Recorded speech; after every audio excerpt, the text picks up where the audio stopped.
It's story time.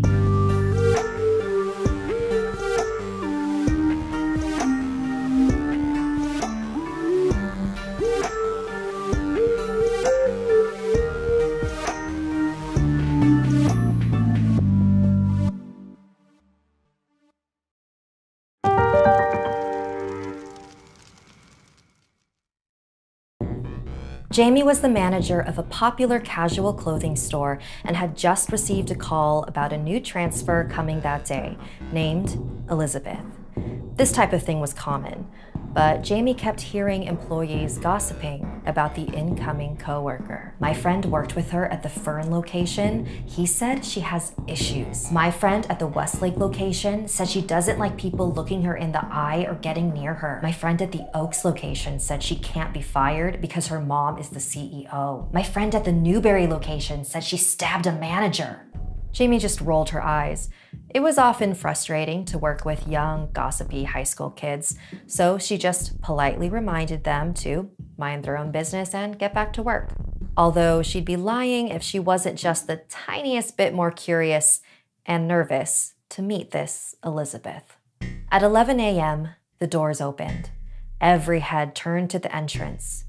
In walked something Jamie had never seen before. A person with absolutely no emotion, no expression, not an ounce of personality in her clothing. Literally the most blank canvas of a person. Jamie was taken aback by how uncomfortable Elizabeth made her feel, but reminded herself that that was not enough to dismiss someone. Jamie began orientation as was usual with new transfers, smiling widely and making jokes, but Elizabeth's face never changed. She was incredibly quiet, but when she did speak, it was almost a mumble. Her eyes were constantly darting around, hands fiddling in her pockets. Jamie continued to smile and remained patient throughout the training session. She must have a lot on her mind, she thought to herself. The important thing is that she does her job well. Once the orientation was over, Jamie asked Elizabeth to fold some of the unorganized shirts on the tables while she managed the register. From the register, Jamie would occasionally look over at Elizabeth to see how she was doing. She was like an organization robot, folding clothes and cleaning up with speed and precision.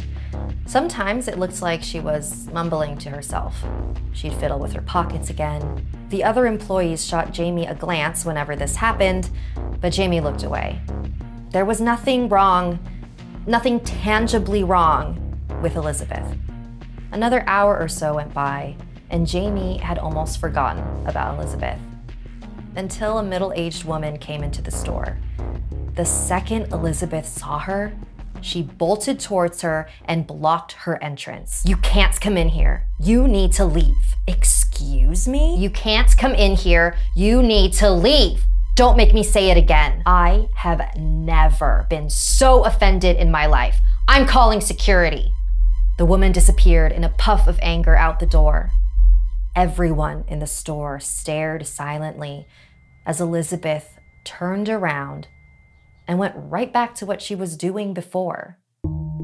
Jamie let out a deep sigh. She knew she could not ignore what just happened. What even was that? She carefully approached Elizabeth. "Hey, Elizabeth, I know you just moved here, and I know things must be hard for you right now, but you can't talk to customers like that. It's unacceptable. I have to ask you to leave, right now." Elizabeth turned around and looked Jamie directly in the eyes and began bawling.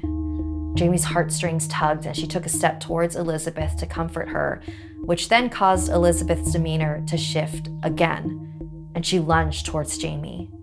She was immediately pulled away from Jamie from behind by the mall cop. Elizabeth was inconsolable. "I'm so sorry. I'm so sorry. I'm so sorry. I'm so sorry." It's okay. I've heard about. I just hope you get the help you need." "No.